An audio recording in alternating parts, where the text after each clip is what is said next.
about the punt block now. And to give a little background here and remind the audience the significance of this moment, Saints hero Steve Gleason blocked a punt in our home opener the year after Hurricane Katrina. It was recovered for a touchdown, and it kind of set the tone for rebuilding of not only the Saints, but the entire city of New Orleans. And that game was shown on national TV, and it was against the Falcons. And I was there that night, and it was probably the loudest I've ever heard the Dome. And it was honestly one of the greatest memories of my life. Michael was talking about getting choked up when he was drafted a couple minutes ago. I'm kind of getting choked up right now talking about that the Steve Gleason punt block. But let's fast forward to 2015, 10 years after this historic franchise-changing blocked punt. And it's a primetime game against the Falcons again. And it's also special because Steve Gleason, who's now a hero with his disease, he was there that night to be honored for this play, right? And Michael, talk about this punt block, if you will. Kind of take us through it. And what was your immediate thoughts after, and what happened after? And did you realize the significance of the moment at the time?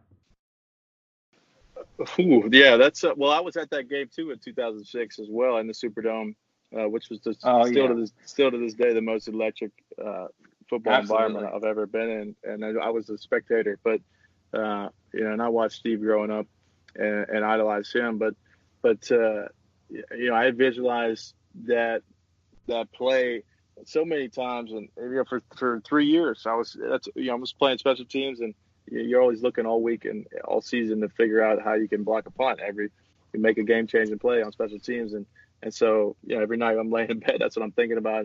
And so when that happened, I didn't realize the significance. I didn't realize the stage, I guess, because for me, I was so locked in to what I was doing, and I was in that flow state. I guess you could say I was.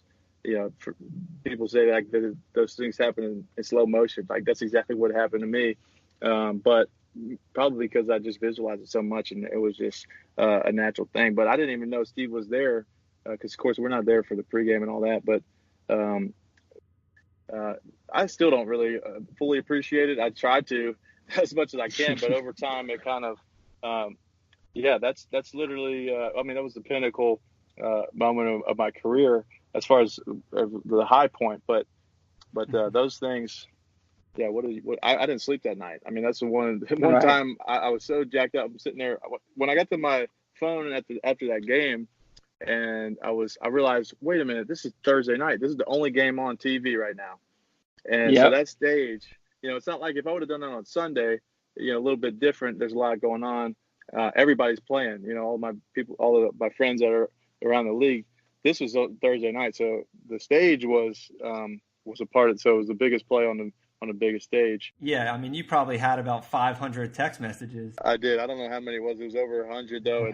And, but the first couple was Chad Greenway, it was Audie Cole, Anthony Barr, Ken. It was all those guys at Harrison Smith. Right. Those guys, they were like, we used to watch.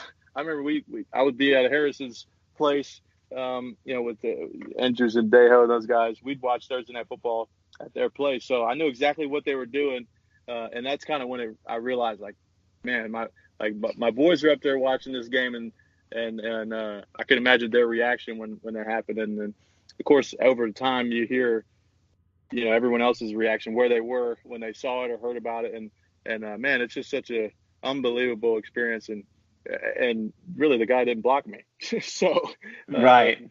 I forget Eric Weems, I think his name is. I played against him a few times.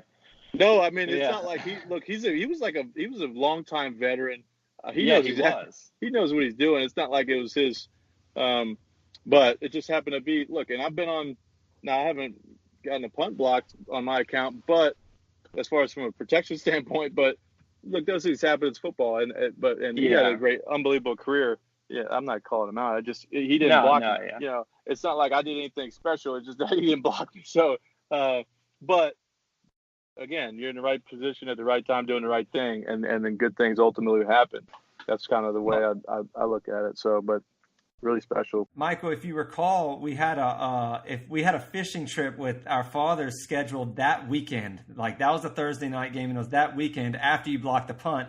And I remember texting my dad afterwards saying, "Oh well, there's no way Michael's coming with us now. I mean, he's a nationally renowned, famous celebrity now." My dad said, "Oh yeah, he's definitely out." But we were able to go fishing, and it was a great time. But I remember you telling me then, when my dad asked you about it, and I remember that you did see something on film that, in terms of the Falcons' protection there, that you were able to exploit. Was there something to that? Oh, absolutely, yeah. I mean, we look for ways every week, and we think we got something drawn up and something that's going to work, and it's going to work great. Yeah. Then you get on the field, you don't know if it's going to happen. You just know you got to go 100%, like as fast as hard as you can, because you don't know if you're going to be that guy that's going to be unblocked. Because punts get blocked all the time, and every Sunday in National Football League, it's just, and a lot of times it's just, guys miscounting or guys, maybe the center or the snapper, gets a little too wide, leaves a big crease, and maybe he puts the personal protector in a precarious situation, leaves a lot of room. There's all these little nuances and that's why you spend the amount of time in preparation that you do watching film all week, is to find those little nuances, and that's because the margin of error in this game in the NFL is just so small.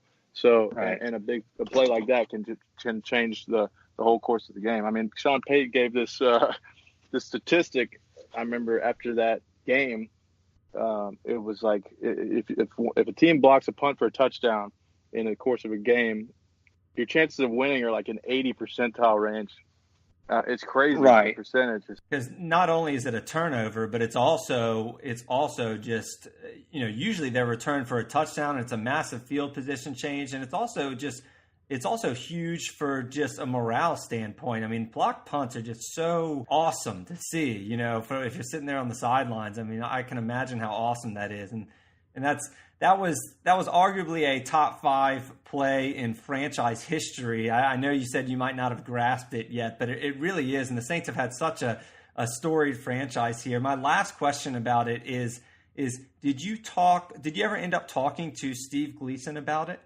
Yes, he would come to the facility, pretty often, and lunchroom or whatever. And yeah, we had talked and we would text back and forth a little bit, and then especially when I was going through my ulcerative colitis stuff, we'd talk some more about some health stuff and some research that he had done. Steve's an incredibly intelligent human being. I mean, that's one thing about him is very bright, and so I was just fired up to be talking to him as a fan, but even as a person, I just respect him so much for what he's doing and the way that he handles himself. And his attitude and how much he does for people around the country. But that was we laughed about it. I mean, he would always wink at me, like every time we're walking through, he'd give you that wink, and he's in the tunnel before every game. So it's just awesome. A really special experience, that kind of connection, but just amazing.